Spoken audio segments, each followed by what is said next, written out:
O tema hoje é: o amor não se ira facilmente. Diga comigo: o amor não se ira facilmente. Mais uma vez no 3, 1, 2, 3. Outra vez.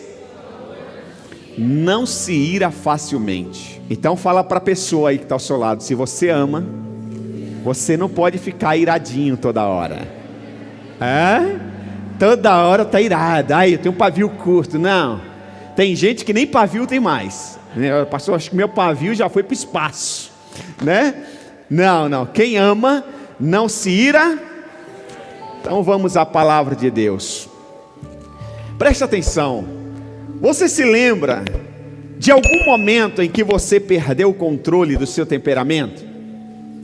Pensa aí rapidinho. Faz uma rápida retrospectiva, né? Volta a fita lá, né? Antigamente. Já aconteceu isso? Talvez você tenha gritado com seu filho, talvez até escorregado em um palavrão, e isso apagou a luz do seu dia. Você ficou triste, mal, chorou, porque de repente, em frações de segundos, você perdeu o controle do seu temperamento, seus nervos, seu sistema nervoso foi à flor da pele. Talvez depois de algumas noites consecutivas de pouco sono, você explodiu em gritos com a sua esposa, ou você tenha ficado tão fora de controle que tenha feito algo físico, por exemplo, jogado algo em alguém, esmurrado uma parede ou quebrado uma janela. Felizmente eu já vi casais, homens, que já perderam o controle e fizeram isso em algum momento. A grande verdade é que todos nós já tivemos nesse lugar de alguma forma. Essa é a grande verdade. É normal ficar com raiva e querer fazer algo sobre isso, mas não podemos nos posicionar para amarmos como se nunca tivéssemos sido feridos, se somos governados por nossos temperamentos. A minha pergunta aqui é: quem te governa? É o seu temperamento? É o sistema? São as circunstâncias? São pessoas? Dinheiro? Quem te governa? Efésios, capítulo de número 4, versículo de número 26, diz assim: quando vocês ficarem irados, não... Preste atenção no texto. Olha o que a Bíblia diz: quando vocês ficarem... Então a Bíblia diz que todo mundo vai ficar. Isso significa que não é pecado ficar irado. Olha o que a Bíblia diz: quando vocês ficarem irados, não pequem. Agora presta atenção: apaziguem a sua ira antes que o sol se ponha. Porque se você não apaziguar, se você não tiver controle sobre a sua ira, aí essa ira vai gerar pecado. Tem gente que fica irado, gente, e fica uma semana irado com alguém ou com a situação, some, não fala com o cônjuge, vira a cara para o filho, não encontra mais com um amigo, fica sem se falar, fala só o necessário, aí já virou pecado.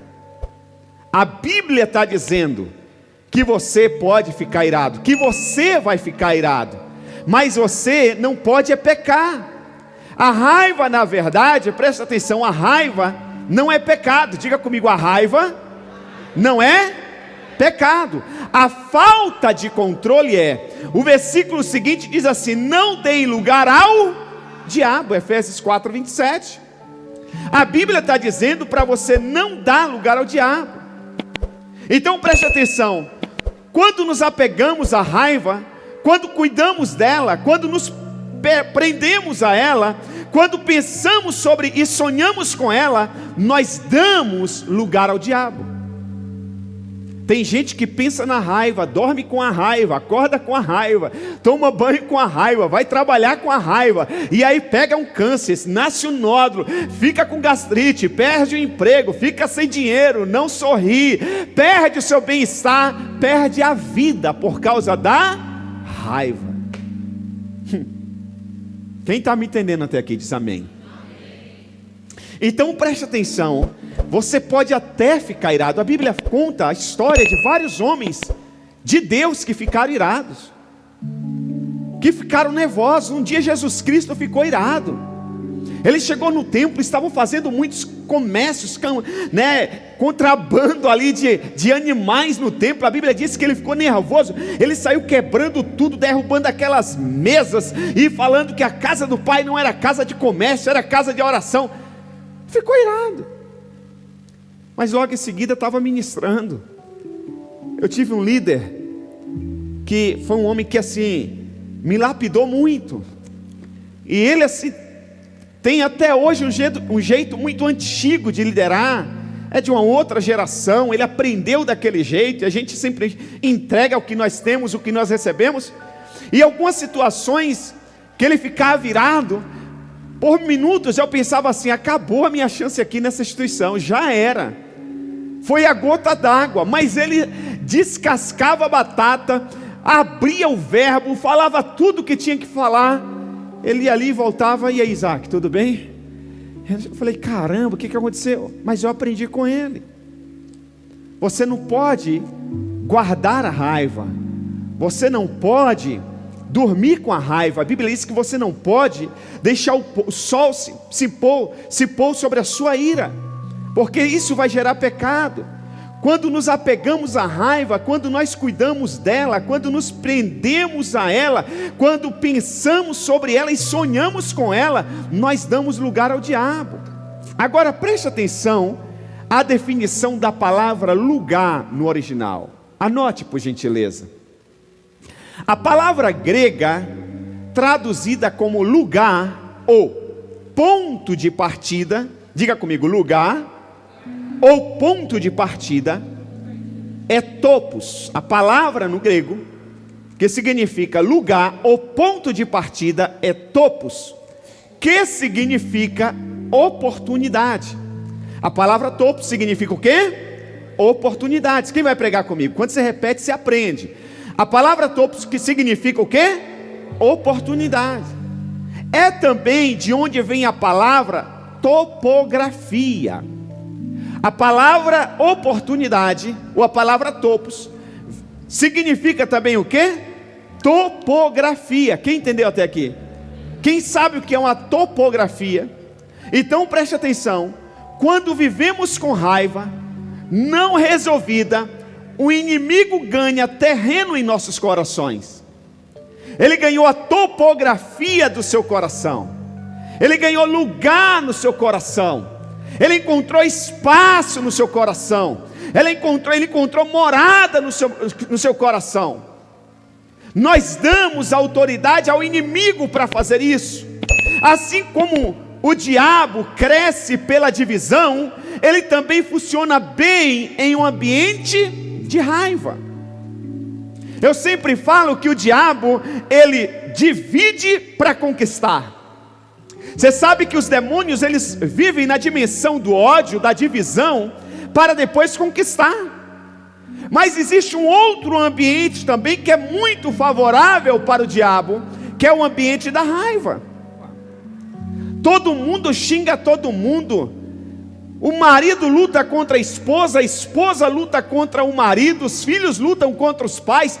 Parece que os pais querem ver o mal dos filhos, é um negócio terrível. Um ambiente de competição, um ambiente de acusação. Nesse lar existe espaço, nesse lar existe terreno para o diabo fazer morada, gente. Quando vivemos com raiva não resolvida, o inimigo ganha terreno. Tiago, capítulo de número 3, versículo 16, diz assim: pois onde a inveja e a ambição egoísta, aí há confusão e toda espécie de males. Olha o que diz a Bíblia.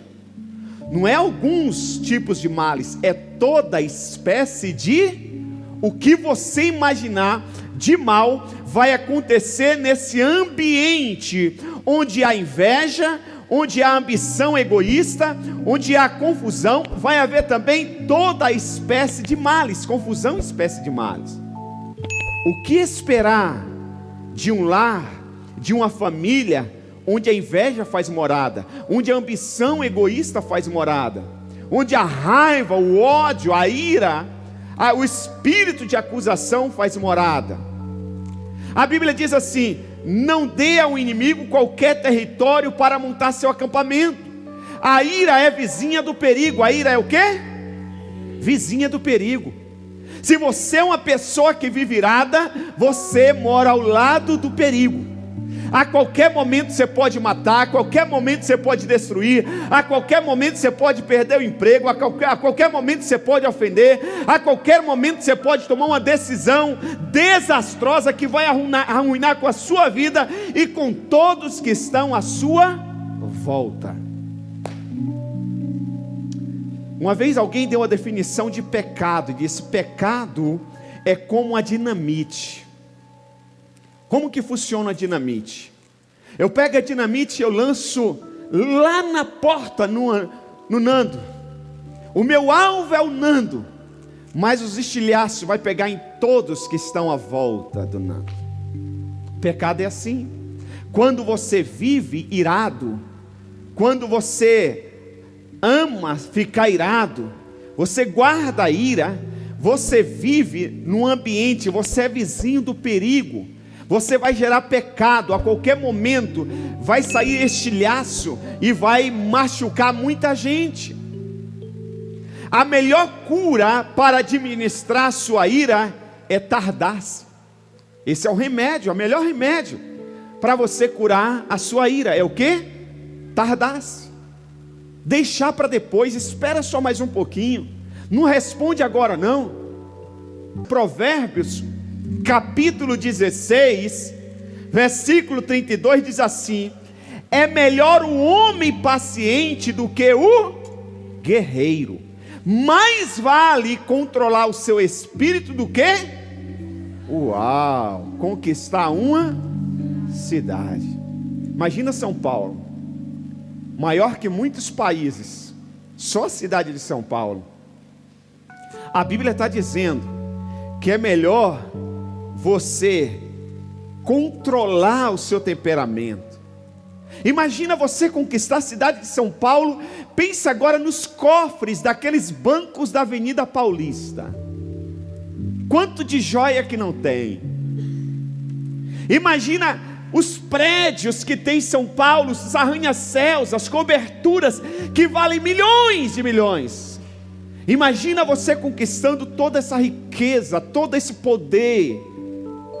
A Bíblia está dizendo que mais vale você controlar o seu espírito do que você ter toda essa riqueza. É aí que a Bíblia diz: o que adianta o homem ganhar o mundo inteiro e perder a sua alma? Posso dar continuidade? Sim ou não? Primeira coisa que eu gostaria que você anotasse. Você já anotou algumas coisas, mas primeiro tópico, são dois. Anote o primeiro. Um dos piores frutos da ira é a vingança. Nós estamos falando, o nome da série é amar como se nunca tivesse sido ferido. Então é importante nós refletirmos nesse tema. Um dos piores frutos da ira é a vingança, porque nós podemos falar que amamos, mas nós queremos se vingar. A gente diz que agradece aquela oportunidade naquela empresa, mas quando a gente sai, logo pensamos em colocar no pau, em falar mal da empresa. Falamos um monte lá no RH: sou grato, vocês me ajudaram, criei meus filhos, comprei o carro, olha, vou ser eternamente grato. Mas virou a esquina, já está chamando o colega para trabalhar na outra empresa, quer ver que todo mundo saia daquela empresa. A ira, querendo se vingar. A vingança é um péssimo companheiro de viagem, gente. Nós estamos numa longa viagem. A vida é uma viagem. E a vingança é um péssimo companheiro de viagem. É como morder um cachorro porque o cachorro mordeu você. Faz sentido?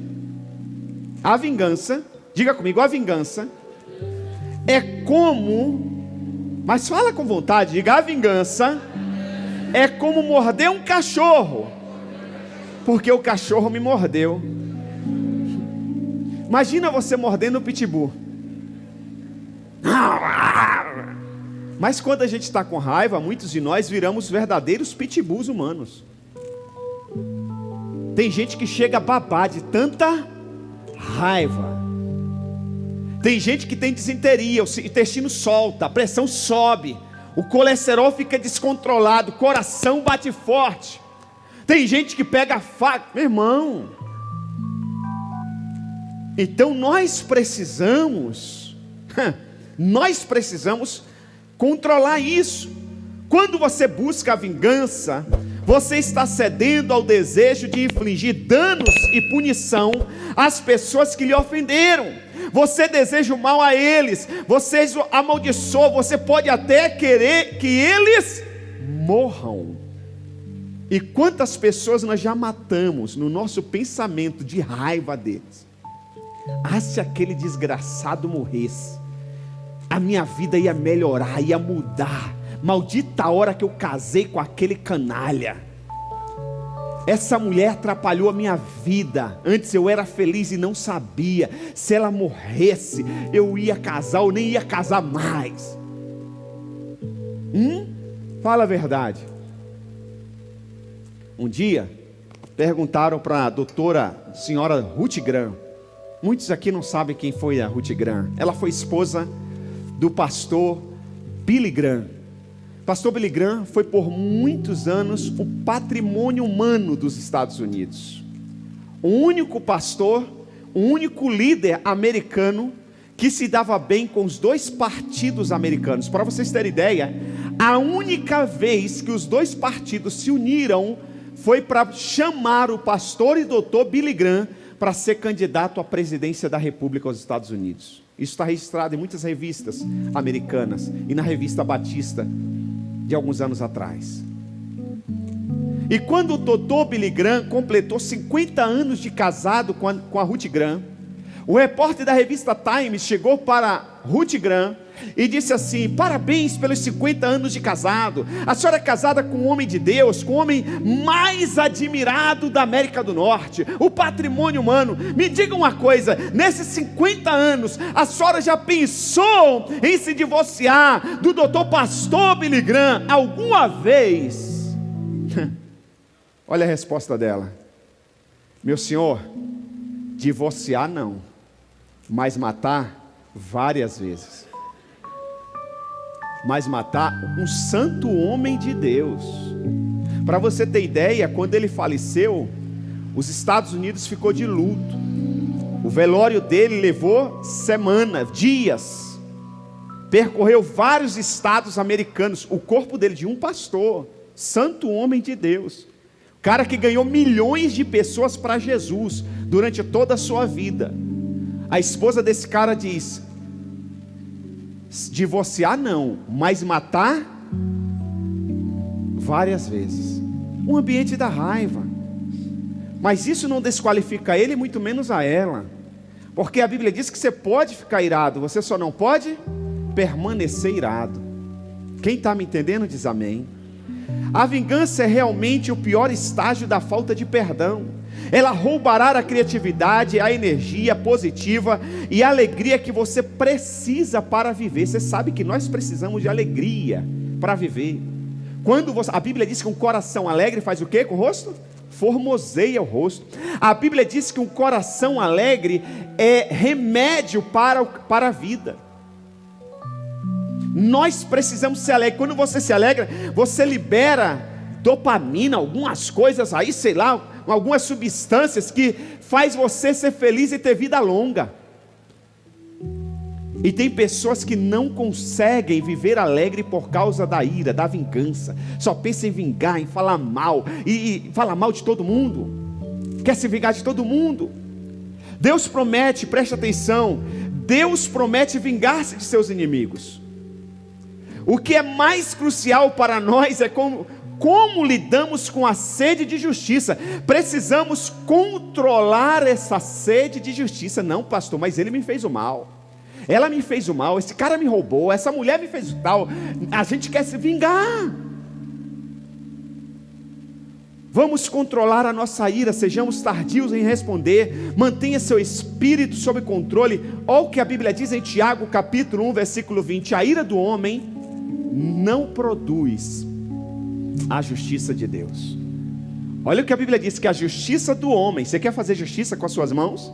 A Bíblia diz que a nossa justiça não produz a justiça de Deus. Ei, e Deus já se comprometeu em fazer justiça por você. Deus já prometeu lutar contra os seus inimigos. Ele já disse que nenhuma arma forjada contra você prosperará. Ele já disse que os nossos inimigos estão debaixo dos nossos pés. Descansa no Senhor, crente. Aprenda a descansar no Senhor, entregar a sua vida, o seu caminho nas mãos do Senhor. Deixa que Ele vai fazer justiça por você. Ele não falha. Nosso Deus não falha, Ele é fiel. Às vezes tentamos resolver os nossos problemas desencadeando a raiva. A verdade é que essa emoção descontrolada nunca produzirá um comportamento correto. Nunca vai produzir um comportamento correto. Segunda coisa que eu quero que você anote, por gentileza: cuidado com os momentos desprotegidos. Diga comigo, momentos desprotegidos. Mais uma vez, vocês no 3 bem forte. 1, 2, 3. Para valer agora. 1, 2, 3. Cuidado, fala para o seu irmão, cuidado. Eu vou te explicar que momentos são esses. Preste atenção, os momentos, as pressões da vida tendem a despertar nossas mais profundas emoções. Tudo que precisamos é de alguns minutos ou mesmo alguns segundos, e você pode perder sua reputação, seu testemunho, seu ministério e seus relacionamentos por frações de segundos. Vocês ouviram em Mateus 5, 21 e 22, diz assim: vocês ouviram o que foi dito aos seus antepassados? Não matarás, e quem matar estará sujeito ao quê? A julgamento. Mas eu lhes digo que qualquer que se irá contra o seu irmão estará sujeito a... Não é matar somente, é só se irá contra o seu irmão, você já está sujeito a julgamento. Também qualquer que disser a seu irmão racá será levado ao tribunal, e qualquer que disser louco corre o risco de ir para o fogo do inferno. Olha que loucura, gente. Agora preste atenção. Um momento desprotegido pode mudar a sua vida para sempre. Diga para a pessoa que está ao seu lado: um momento desprotegido pode arruinar com a sua vida. Pode fazer você perder o emprego, pode fazer você ir para a prisão, pode sufocar o movimento do Espírito Santo em sua vida, pode fechar a porta para os milagres, pode cortar o fluxo de bênção sobre a tua vida. Um momento desprotegido quase custou o trono do rei Davi. Eu vou repetir: um momento desprotegido quase custou o trono de Davi. Preste atenção, Davi quase perdeu o trono por causa de um momento desprotegido. Que momento foi esse? Deixa eu explicar para vocês, e nós já estamos caminhando para o final. Preste atenção. Antes de Davi ser coroado rei de Israel, ele foi fugitivo em seu próprio país. Ele estava fugindo do rei Saul. Muitos já sabem dessa história. Embora Davi fosse ungido rei durante o reinado de Saul, ele não subiu ao trono. Não subiu ao trono imediatamente. Ele foi ungido aos 17 anos, mas foi coroado aos 30 anos de idade. Muitas vezes antes, preste atenção, muitas vezes antes de chegarmos ao nosso destino, vamos experimentar o oposto que desejamos.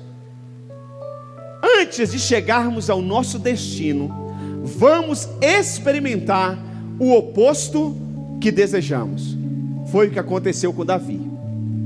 Antes de Davi ser coroado rei de Israel, ele e o seu bando de rebeldes acamparam em terras de propriedade de um homem chamado Nabal, um homem muito rico. Nabal era casado com uma mulher muito bonita, inteligente, chamada Abigail.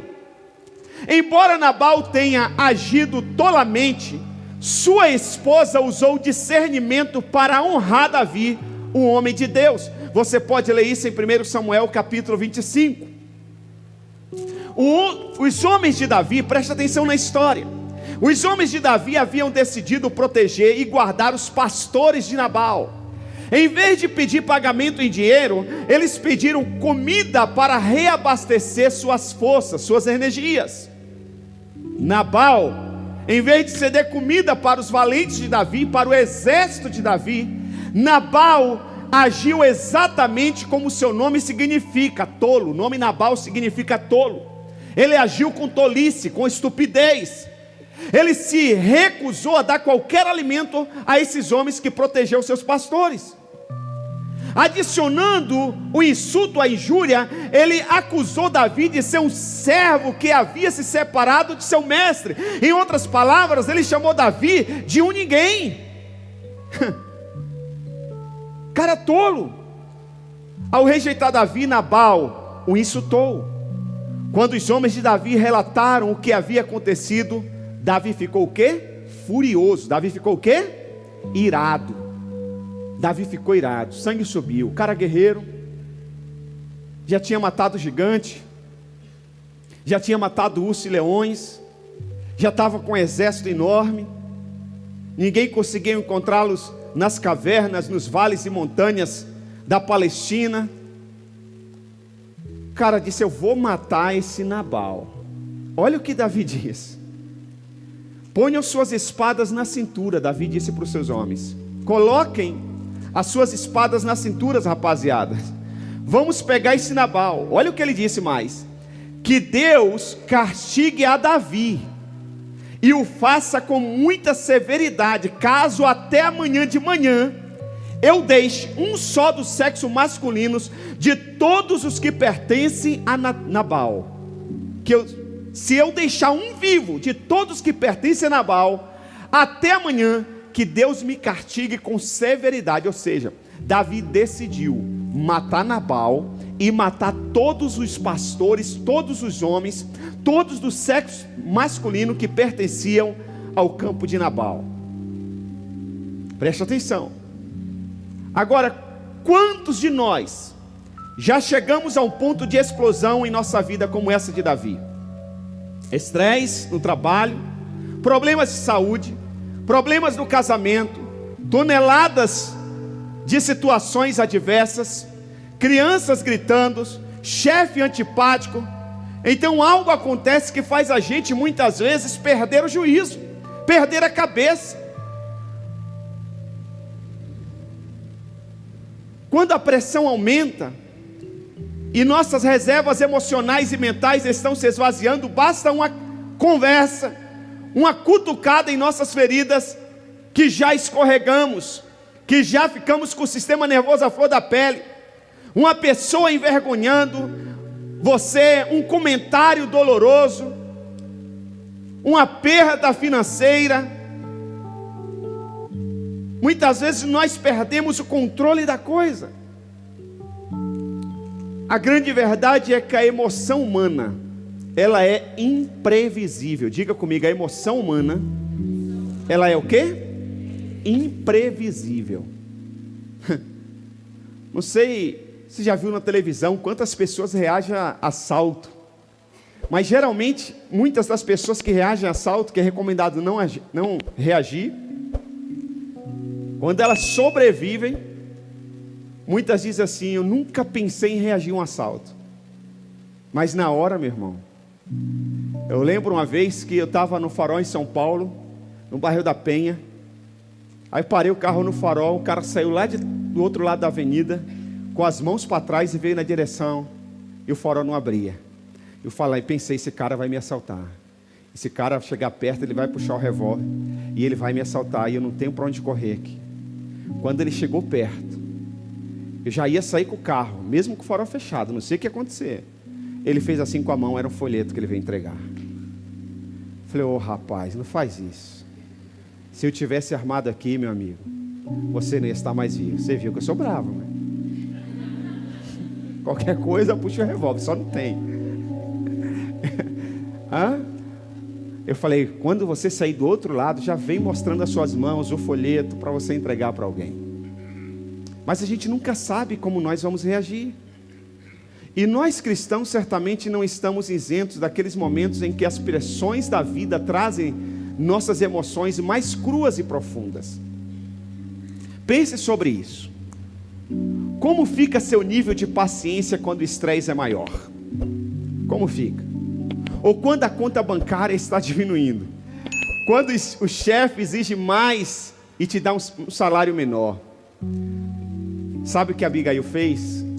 Quando Abigail ouviu que Davi estava vindo para destruir sua família, que ele ia destruir tudo, gente. Davi era um guerreiro, a fama dele era conhecida, é que Nabal era um tolo. O nome já diz, Nabal, tolo. Ela não desmoronou diante da crise eminente. Aprendamos com Abigail. Em vez disso, ela preparou um piquenique para Davi. Provérbios capítulo 15, versículo 1 diz assim, anote: a resposta calma desvia a fúria, mas a palavra ríspida desperta o quê? A ira. Abigail cuidadosamente ajustou seu tempo e foi ao encontro de Davi. Ela preparou uma incrível refeição de pão, vinho, cordeiros e lobo. Ela chegou e ofereceu a ele e a seus homens o que havia preparado. Ela alimentou Davi, acalmou-o e fez com que ele relaxasse. Está aí uma boa dica para as mulheres e para os homens também. Deus, a grande verdade é, para resumir, Deus colocou Abigail na vida de Davi para impedi-lo de fazer algo que mataria o seu destino. Se Davi, antes de ter subido ao trono, assumido ao trono, ele tivesse feito essa besteira com Nabal e com todos os homens que pertenciam a Nabal, ele nunca seria o Davi que foi na história de Israel. Deus preparou Abigail para não deixar Davi matar o destino vitorioso e glorioso que ele teve. Eu acho que Deus sempre coloca um Abigail em nossas vidas.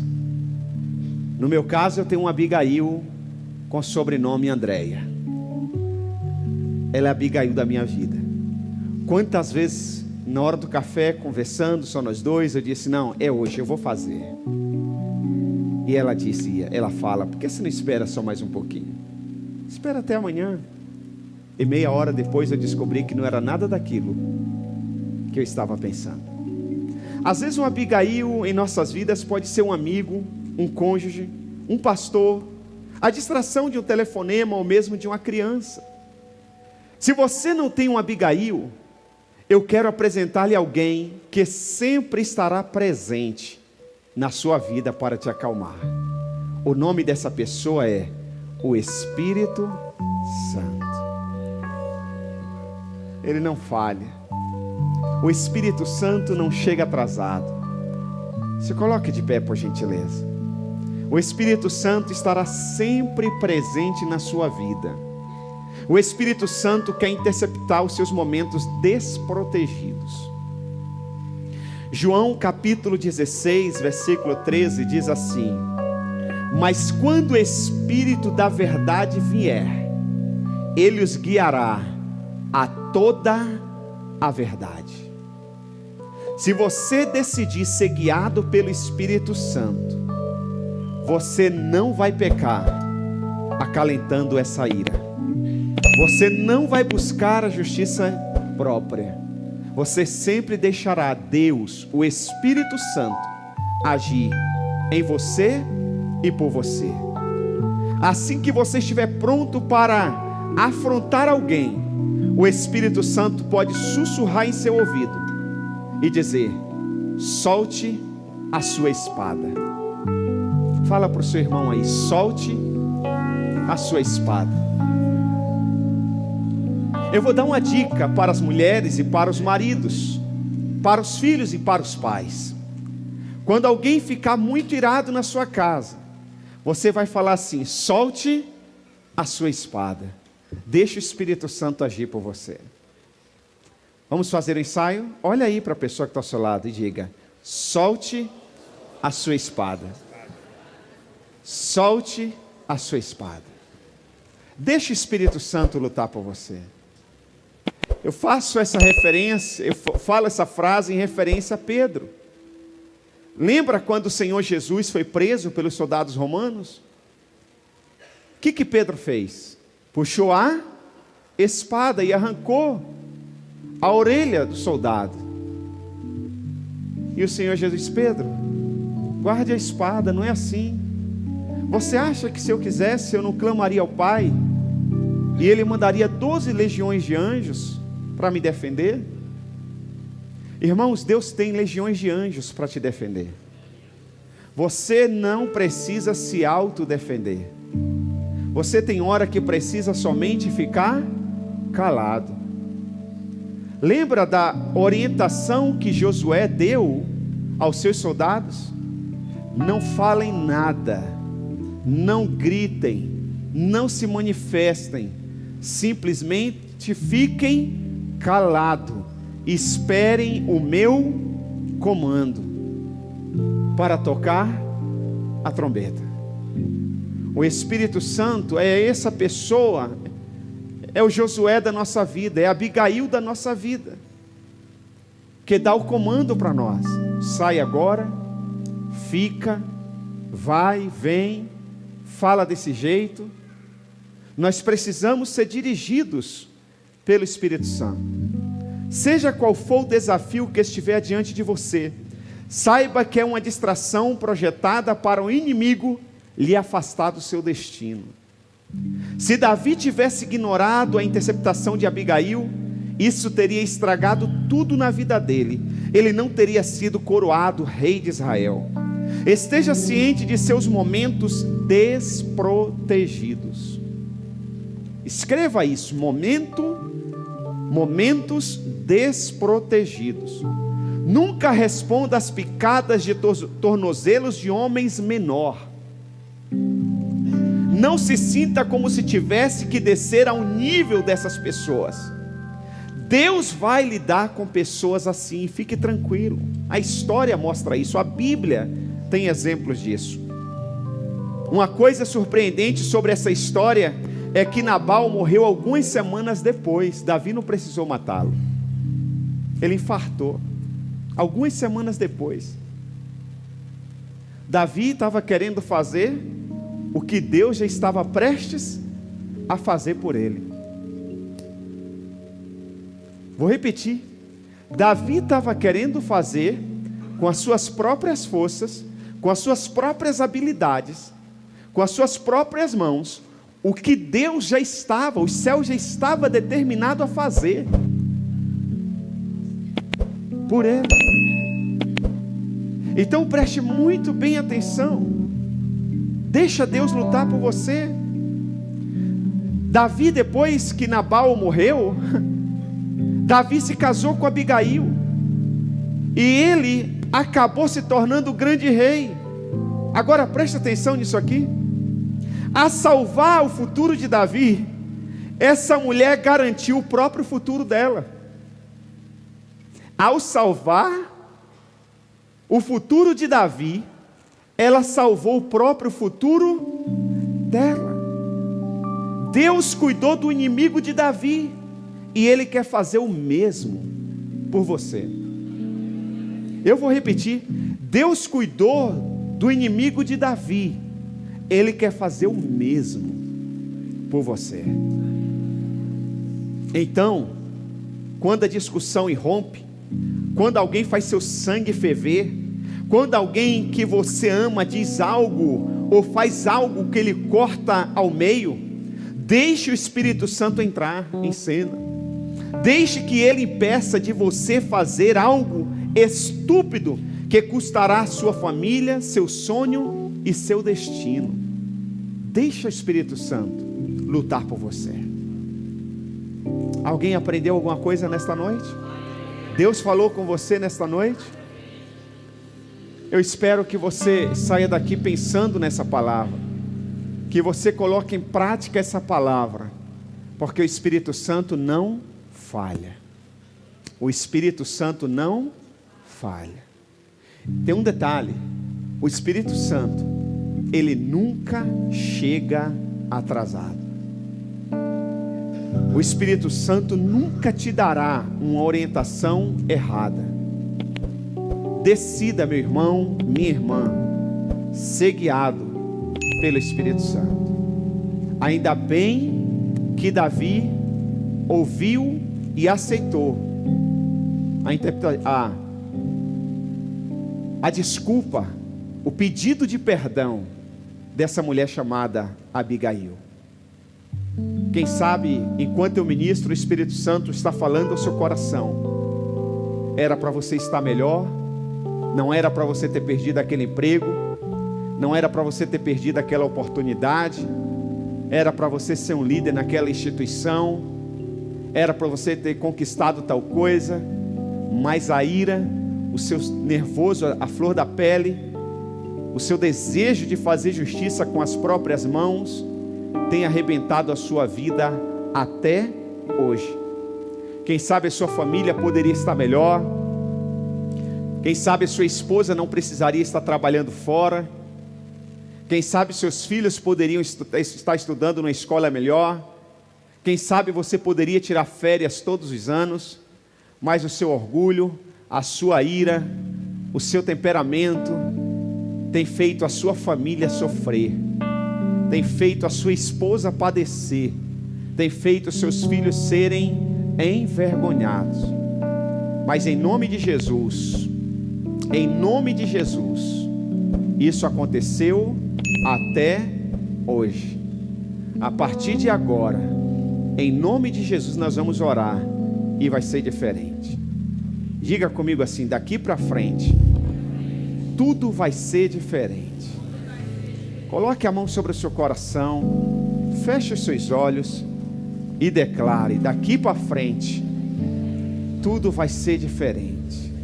Eu vou deixar o Espírito Santo conduzir a minha vida. Eu vou deixar o Espírito Santo dirigir os meus sentimentos. Eu não serei mais controlado pelo meu temperamento. Eu serei controlado pelo Espírito Santo.